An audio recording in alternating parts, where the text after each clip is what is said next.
Warning: the following video contains disturbing material that may be inappropriate for younger viewers. Parental discretion is advised.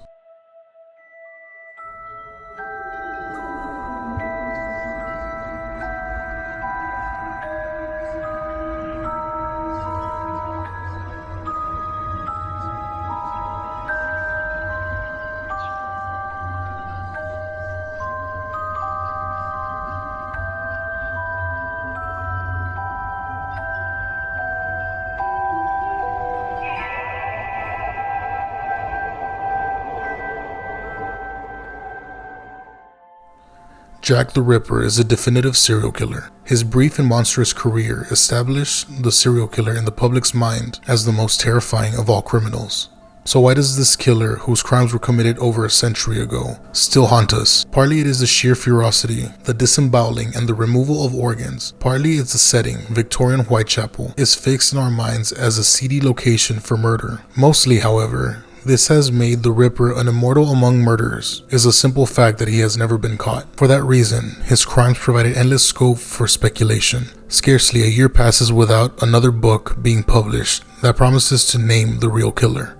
A trend that reached its limit when the crime novelist Patricia Cornwell spent a reputed $8 million of her own money in an effort to prove that the Victorian painter Walter Sickert was the murderer.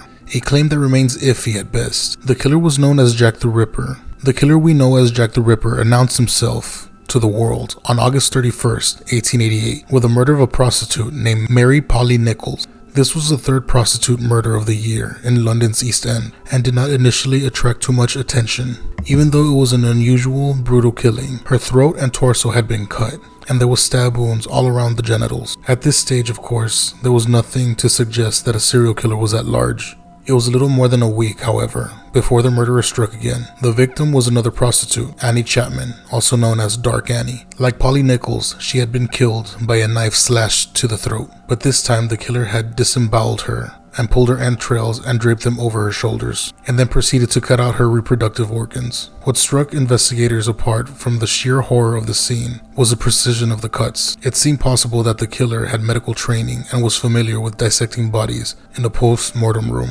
This gruesome crime had the public in an uproar, but it was nothing compared to the reaction that followed the murder's next atrocity on September 30th. This time, he killed not once, but twice the same night. The first victim was Elizabeth Stride, a seamstress and an occasional prostitute. She had been killed by a knife wound to the throat, but there was no other mutilation. One can only presume that the killer was interrupted, and thus dissatisfied because before the night was over, he also killed a prostitute, Catherine Eddowes, and this time the attack had all the characteristic savagery. In addition, someone had written on the wall a strange message: "The Jews are not the men that will be blamed for nothing."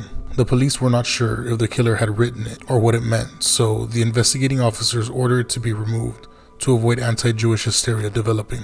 Just before the double murder, the Central News Agency had received a letter that reported to be from the killer. There had already been many such letters, most of them obvious hoaxes, but when the second letter came from the same writer within 2 hours of the double murder, the agency passed it to the police. The writer signed himself Jack the Ripper, which caused a sensation in the press. Now the murderer has a name. 2 weeks later, another letter arrived, sent to George Lusk, the head of the Whitechapel Vigilance Committee, from the previous one. This correspondent was less literate, but was even more chilling. In place of a return address, it simply said, "From Hell." Enclosed was a piece of a human kidney, which the letter claimed belonging to Eddowes. Eddowes indeed did have a kidney removed by her killer. 3 more weeks went by when the Ripper struck again. Once again, the victim was a prostitute, Mary Kelly. In a change from previous behaviors, she was killed indoors, in a room in Miller's Court. Mary Kelly's body was utterly destroyed. She was partially skinned, disemboweled, grotesquely arranged, and numerous trophies were taken, including her uterus and a fetus taken from it.